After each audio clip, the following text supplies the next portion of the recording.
जय श्री राम भक्तों। आज मैं आपको प्रदोष व्रत के बारे में संपूर्ण जानकारी दूंगा कि प्रदोष व्रत कौन कर सकता है, कौन नहीं कर सकता है और कैसे किया जाता है। और प्रदोष व्रत की कथा भी सुनाऊंगा, आप लोग ध्यानपूर्वक सुने। यह मुख्यतः स्त्रियों का व्रत है। प्रदोष का अर्थ है रात्रि का शुभारंभ। इस व्रत के पूजन का विधान इसी समय होता है, इसीलिए इसे प्रदोष व्रत कहते हैं।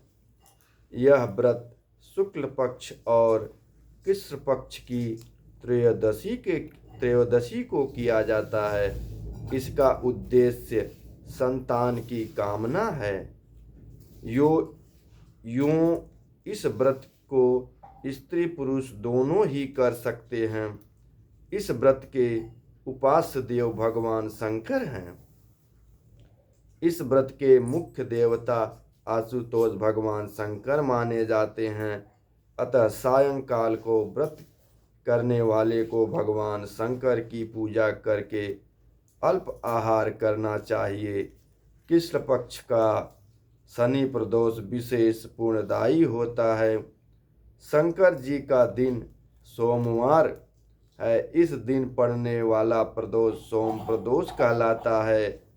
प्रदोष व्रत के लिए श्रावण के प्रत्येक सोमवार का विशेष महत्व है। कथा प्राचीन काल की बात है। एक ब्राह्मणी अपने पति के स्वर्गवासी हो जाने पर विधवा होकर इधर उधर भिक्षा मांगकर अपना तथा अपने पुत्र का जीवन निर्वाह करने लगी। वह अपने पुत्र को लेकर प्रातः निकलती और रात्रि को घर लौटती। एक दिन उसे विदर्भ देश का राजकुमार मिला, जो अपने पिता की मृत्यु के कारण इधर उधर मारा फिर रहा था। ब्राह्मणी को राजकुमार पर दया आ गई। वह उसे अपने साथ घर ले आई और अपने पुत्र के समान ही उसका पालन पोषण करने लगी। एक दिन वह दोनों बालकों को लेकर सांडिल्य ऋषि के आश्रम में गई। ऋषि ने भगवान शंकर की पूजन की विधि जानकर वह लौट आई और प्रदोष व्रत करने लगी। एक दिन दोनों बालक वन में घूम रहे थे। उन्होंने वहां गंधर्व कन्याओं को क्रीड़ा करते देखा।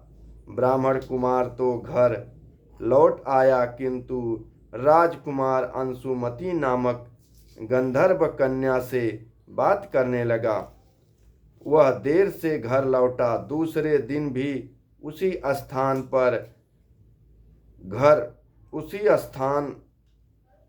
पर राजकुमार पहुंच गया।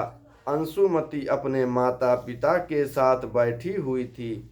माता पिता ने राजकुमार से कहा कि भगवान शंकर की आज्ञा से हम अंशुमति का विवाह तुम्हारे साथ करेंगे। राजकुमार शादी के लिए तैयार हो गया। दोनों का विवाह हो गया। उसने गंधर्व राजा विद्रविक की विशाल सेना लेकर विदर्भ पर अधिकार कर लिया। इसके पश्चात राजकुमार ने ब्राह्मणी एवं उसके पुत्र को अपने महल में सम्मान के साथ रख लिया, जिससे उनके सभी दुख दूर हो गए। यह प्रदोष व्रत का ही फल है।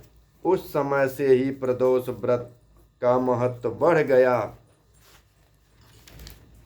तो भक्तों, आप लोग यह वीडियो ज़्यादा से ज़्यादा भक्तों तक शेयर और सब्सक्राइब करें। और मैं पाप मोचनी एकादशी व्रत के बारे में भी कथा भी सुनाया हूँ और पाप मोचनी एकादशी के व्रत के बारे में भी बताया हूँ। यह मेरे चैनल पे आपको उपलब्ध मिलेगा। तो भक्तों, यह वीडियो ज़्यादा भक्तों तक शेयर और सब्सक्राइब करके धर्म की रक्षा करें। जय श्री राम भक्तों।